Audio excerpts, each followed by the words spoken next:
So as we wrap up here, colleges have various sources of cash. In addition to endowments and the cash they keep in accounts, they also have lines of credit. They also can issue bonds. Explain how all these pieces work together in planning a budget, because I think the public, even as a first time board member, I kind of got confused a little bit about, well, you have cash on hand, and then you have lines of credit, and then you also have endowments. Can you talk about those things?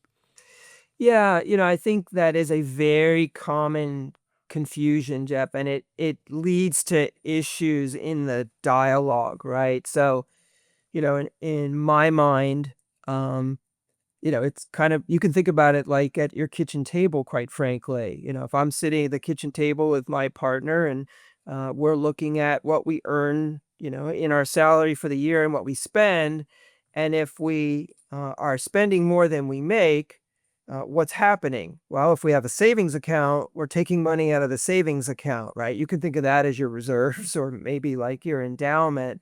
Well, that's fine, but if I keep going with that same level of spending, what happens? Well, eventually I run out of money in my savings account or in my endowment in that example. So, one way in the financial world, you think about what are balance sheet issues, cash, debt, and how that's handled versus your P&L issues. What's the income I'm earning and the expense? And you need to keep those two things separate. They do come together. They don't come together totally in the budget, Jeff. They come together in terms of your overall financial game plan and how it connects to strategy.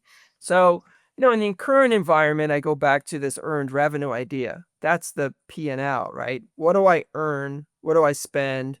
Am I spending more than I make? Got it. But now we broaden that to think about these balance sheet issues. And, one way to think about that is runway.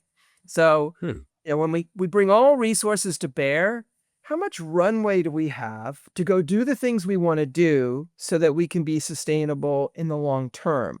And that brings more resources to the table because if you have more debt capacity, if you have a line of credit you haven't tapped, if you have reserve funds, the runway gets longer. And time really starts to matter then, because the more time we have, the more ability we have to execute and make these kind of changes.